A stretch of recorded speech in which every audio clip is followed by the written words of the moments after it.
नमस्कार।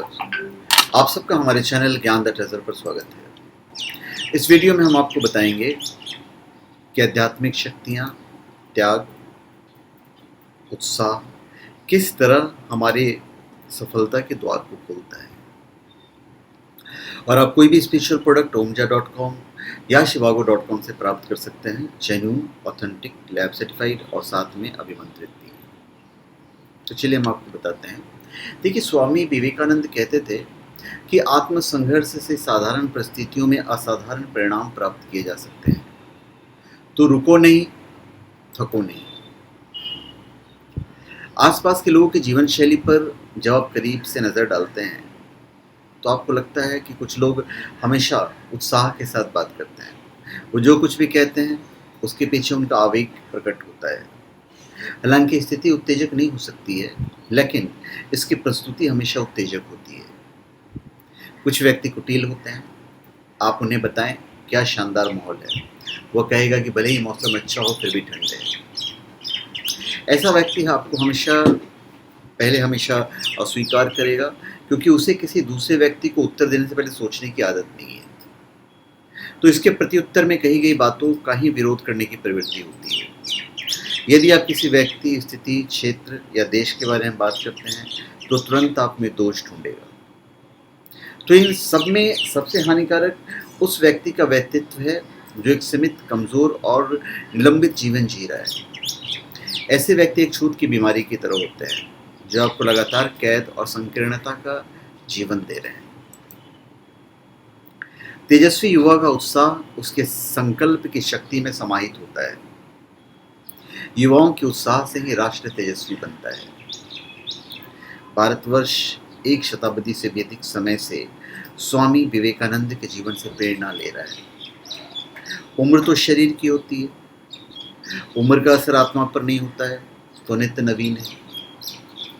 युवा नरेंद्र का यही भावबोध मनुष्य मात्र को करुणा और सेवा के रास्ते के शुभ की ओर गतिशील करता है। नया विचार, नई योजना और नया संकल्प जीवन को फिर से ऊर्जावान बना देता है। मनुष्य का विवेक तीर के अग्रभाग के समान तीक्ष्ण होना चाहिए। विवेकवान संकल्प ही राष्ट्र को गति प्रदान करता है। आज का भारत युवाओं का भारत है और यह शक्ति भारत के विश्व को अद्वितीय बना देती है। लोकतांत्रिक समाज में कर्तव्य पालन के प्रत्येक संदर्भ को कानून और संविधान के प्रावधानों के घेरे में लेना कोई कारगर उपाय नहीं है। युवा शक्ति के पास प्रेरित करने वाले आदर्श होते हैं। भागती हुई धारा कितने उत्साह से बहती है। तो ऐसे सचेतन उत्साह का अभाव व्यक्ति को गतिहीन बना देता है। अगर आप किसी बैंक के क्लर्क को देखेंगे तो पाएंगे कि उसमें काम करने की कोई इच्छा ही नहीं है। ऐसे धार्मिक लोग भी होंगे जो केवल रूढ़िवादिता से सोचते हैं, आंखें बंद करके रूढ़िवाद के मार्ग पर चलते हैं और अपनी समझ के बजाय आंख मूंद कर जीते हैं। धार्मिक ट्रस्टों के कुछ ट्रस्टी धर्म के नाम पर प्रमाद का इनाम देते हैं। तो नया सोचने की मूल दृष्टि चली गई है, लेकिन उत्साह से जीने की वृत्ति भी चली गई है। यदि बीज वृक्ष न बने तो उस बीज का क्या अर्थ है। तो ऐसे ठहराव वाले व्यक्ति जो एक गड्ढे के बीज के रूप में बोए गए हैं, जीवन भर बीज के रूप में सड़ते रहेंगे। तो उत्साह जरूरी है। विवेकानंद ने आध्यात्मिकता, चेतना को प्राथमिकता दी है। तो चेतना का यह मार्ग उत्सर्ग की मांग करता है। जो त्याग कर सकता है वो इस मार्ग का प्रतीक है। उन्होंने त्याग के मार्ग पर चलने वाले को वेद शीर्ष कहा है। आज की परिस्थितियों में परिवर्तन की गति बहुत तीव्र होती है। तो आत्मानुभूति का भाव आपको श्रेष्ठ बनाता है। सदियों पुरानी सभ्यता का युवा ऋषि हमें आत्मस्वरूप की अनुभूति का ही संदेश देता है। वे कहते हैं कि सच्चा आध्यात्मिक व्यक्ति सर्वत्र उदार होता है और आज के समय में हमें उदार मना मनुष्य की ही आवश्यकता है और वो व्यक्ति सफल होगा ही होगा। जब व्यक्ति जीवन की ओर ऊब की दृष्टि से देख रहा है तब अजीब सी स्थिति उत्पन्न हो जाती है। वो हमेशा दूसरों के उत्साह पर ठंडा पानी डालते रहते हैं। तो ऐसे व्यक्ति इनसे अब दूर रहें। क्या वैवाहिक जीवन एक उग्र गाड़ी बन गया है, या यह सह अस्तित्व का उत्साह है? ये आपको सोचना है। दंपत्ति भले ही घर की चारदीवारी में एक साथ रह रहे हों, लेकिन उनके बीच एक बड़ी दीवार खड़ी कर दी गई हो। बुढ़ापे में तो कुछ बचा ही नहीं है, इसलिए वो यह सोचकर मंदिर जाएगा, चलो मंदिर चलते हैं।